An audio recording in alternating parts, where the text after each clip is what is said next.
les combats qui sont signalés depuis la matinée de ce jeudi 17 juillet 2025 dans la chefferie de Bwito, territoire de Rutshuru. Et ces combats se poursuivent, bien que les combats ont commencé depuis 5 heures. Même à ce moment où nous sommes en train de vous informer, des tirs retentissent toujours dans les groupements de Bambo, également à Tongo, chers téléspectateurs d'Afro Info de 143.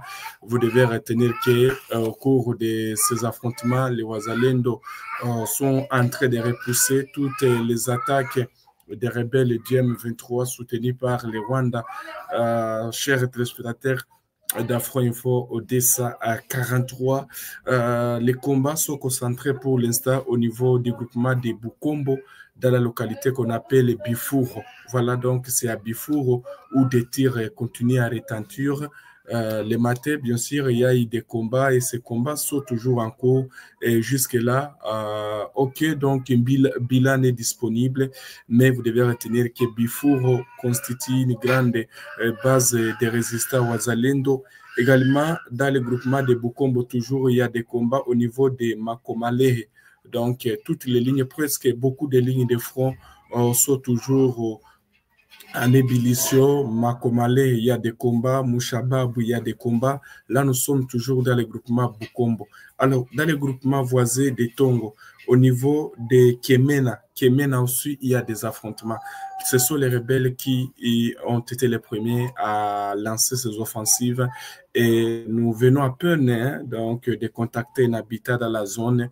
Il affirme que des tirs toujours retentissent depuis le matin. Les habitants sont donc terrés dans leurs maisons.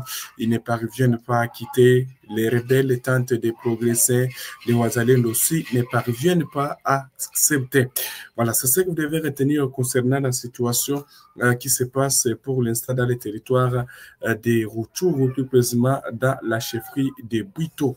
Chers téléspectateurs, du côté donc de Walikale, il n'y a pas de combat. C'est jeudi 17 juillet 2025. Également dans le groupement de Binza, il n'y a pas de combat. Voilà, alors on va se rendre maintenant dans la province du Sud Kivu pour essayer de parler de la ville d'Uvira. Voilà donc la ville d'Uvira qui jusque-là reste contrôlée par les forces armées de la République démocratique du Congo. Chers téléspectateurs d'Afro Info de 143, malgré que bien sûr les rebelles ne cessent de renforcer donc autour donc de Kamanyola, également autour de Katogota. Vous devez retenir que Katogota, donc les rebelles ne cessent de bien sûr sont en train de renforcer leurs positions en vue de lancer des offensives sur les positions des résistants Wazalendo et des forces armées de la République démocratique du Congo. Laissez-moi vous dire que la ville d'Uvira est calmée et les forces armées de la RDC contrôlent cette ville.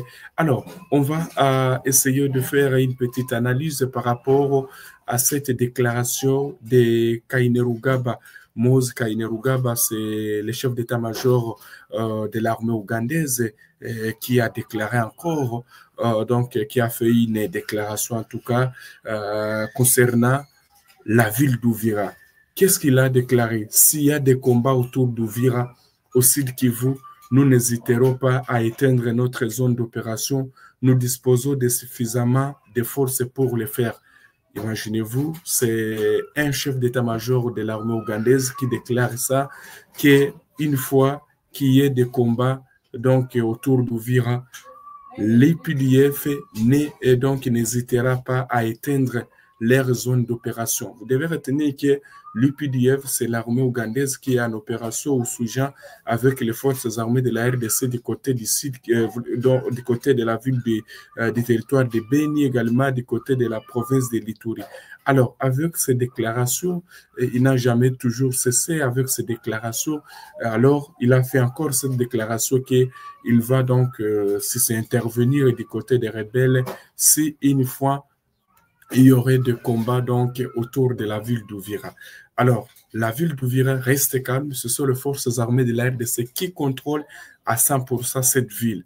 Et autour de ça, parce que de Kamanyola à Uvira, il y a à peine de 90 km, mais il y a cette déclaration, en tout cas, de Moise Kainerugaba qui dit que, en tout cas, s'il y aurait des combats, s'il y a des combats au Vira, il n'hésitera pas à éteindre leur zone d'opération. Alors que les opérations que mène l'armée ougandaise et FARDC sont concentrées ces derniers temps dans la province du Nord Kivu pour lutter contre les rebelles, les rebelles ougandais, les ZUF. Et on va se rappeler ici que l'Ouganda avait déclaré qu'il ne combattra pas les rebelles du M23.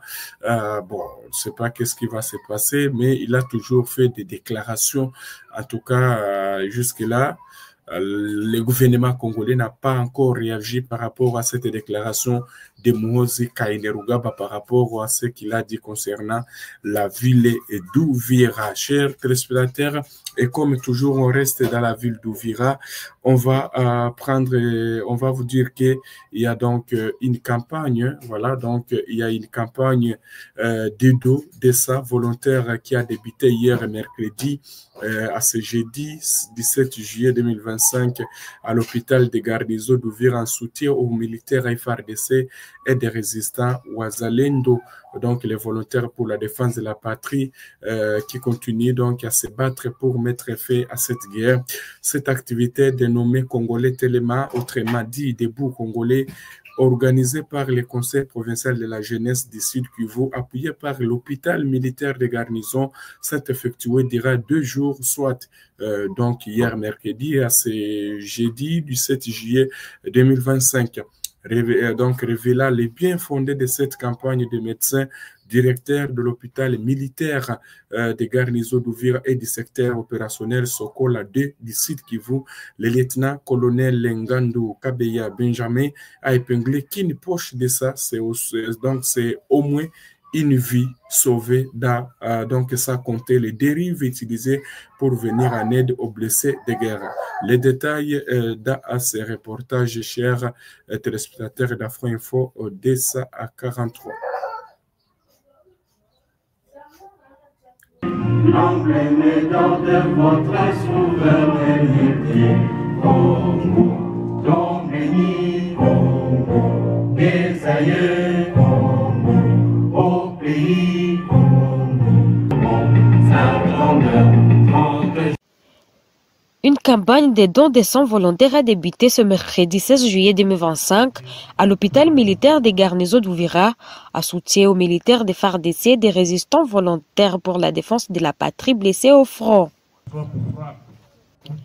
Cette activité dénommée Congolais Téléma, autrement dit Debout Congolais, est organisée par le Conseil provincial de la jeunesse du Sud Kivu, appuyé par l'hôpital militaire des garnisons. Elle s'effectuera durant 2 jours, soit du mercredi 16 au jeudi 17 juillet 2025. Révélant les bien fondés de cette campagne, le médecin directeur de l'hôpital militaire des garnisons d'Uvira et du secteur opérationnel Sokola 2 Sud Kivu, le lieutenant-colonel Ngandu Kabeya Benjamin, a épinglé qu'une poche de sang, c'est au moins une vie sauvée, sans compter les dérivés utilisés pour venir en aide aux blessés. Ils ont réfléchi dans le sens qu'il faudrait aussi poser des actes qui vont donner un impact au niveau de notre pays. Précisément ici au Sud Kivu. La raison pour laquelle cette jeunesse a organisé cet événement de grande envergure pour essayer un peu d'appuyer nos éléments qui sont au front.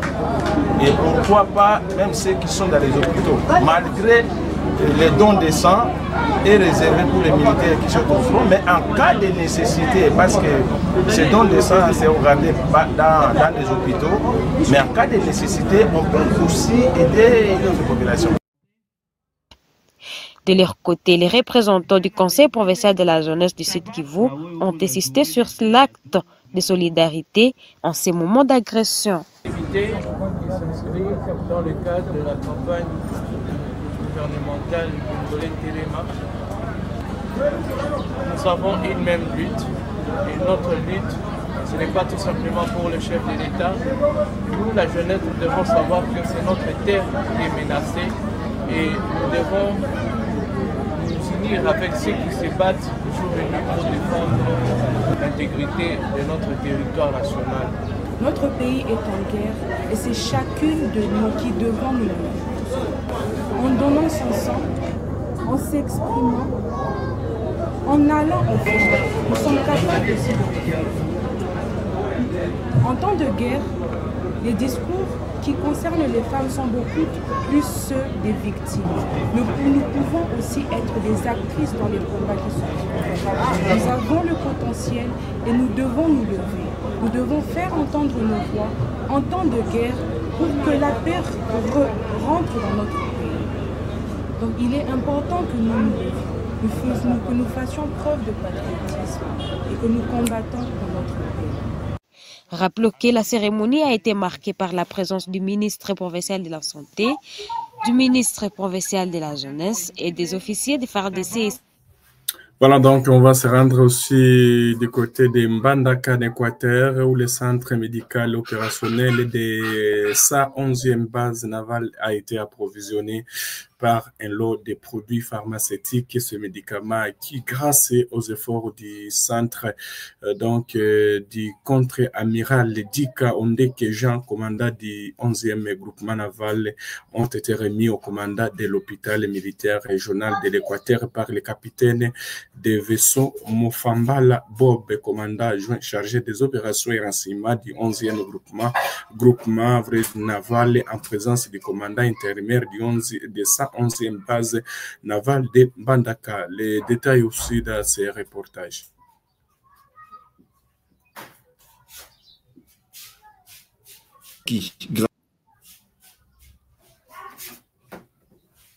A été approvisionné par un lot de produits pharmaceutiques.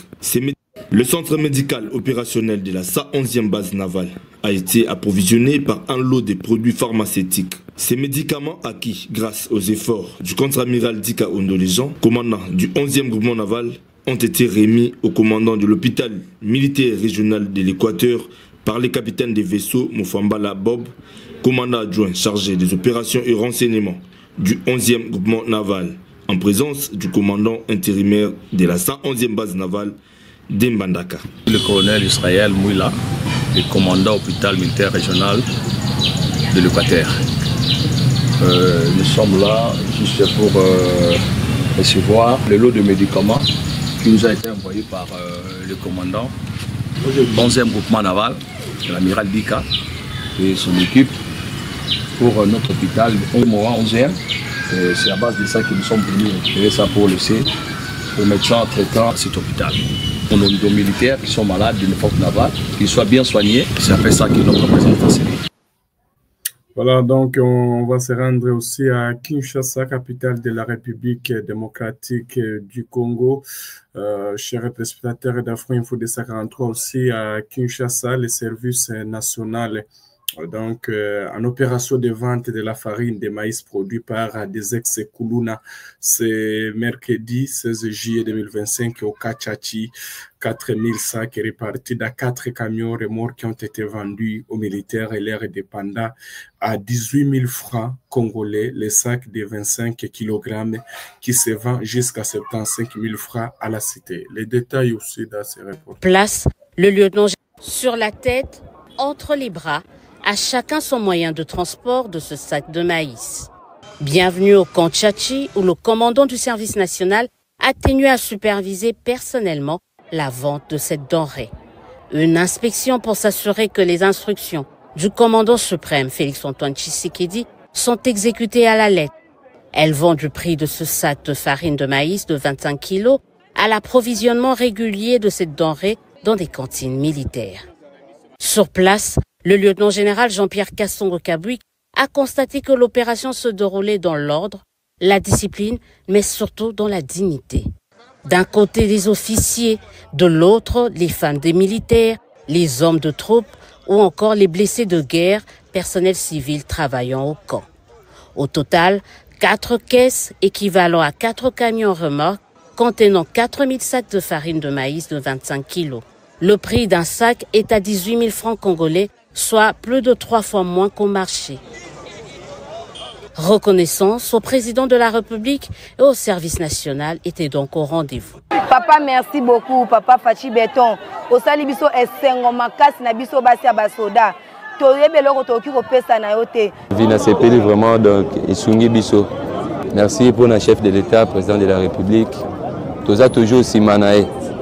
Toza toujours wana to soutenir toujours biso toza ba combattre ba blessé de guerre. En tout cas to pesi fachi beton longunya parce que makambo etikala ko salema te. Na régime na ekaka. Ndeto komi ko sepela. Salaire coûte ba doublelele biso. C'est mon lisusu ya ofele. Talaka na sombi ya ko bunda na teke o to bunda na to tindikana na petenyo so tala carte. Moi si ya militaire. Awa to koma na biso pepele. Na sombi on a 18 000 papa mais na wenzeta 75 000. La production, la vente et bientôt la transformation des maïs du service national par le service national. Toujours dans l'enceinte de Kantchachi, une minoterie estampillée SN est en plein montage. La fin des travaux est prévue pour fin août. Elle aura une capacité de production de 100 tonnes par jour. Pour le commandant du service national, suivant les orientations du président de la République, un pas vers la souveraineté et la sécurité alimentaire vient d'être franchi sur fond d'une économie en termes de coûts de production. À noter qu'une autre minoterie de service national est en plein montage, cette fois-ci à Kanyama-Kassisi. Elle aura une capacité de production de 5 millions de sacs par an. Pour rappel, c'est depuis septembre 2021 que les services nationaux. Nous sommes arrivés à la fin de cette édition. Merci à vous de nous avoir suivis jusqu'ici. Si vous avez apprécié ces contenus, n'oubliez pas de vous abonner à notre chaîne, d'activer la cloche de notification pour ne rien manquer de nos prochaines vidéos. Likez et partagez cette vidéo. On se retrouve très prochainement. À bientôt.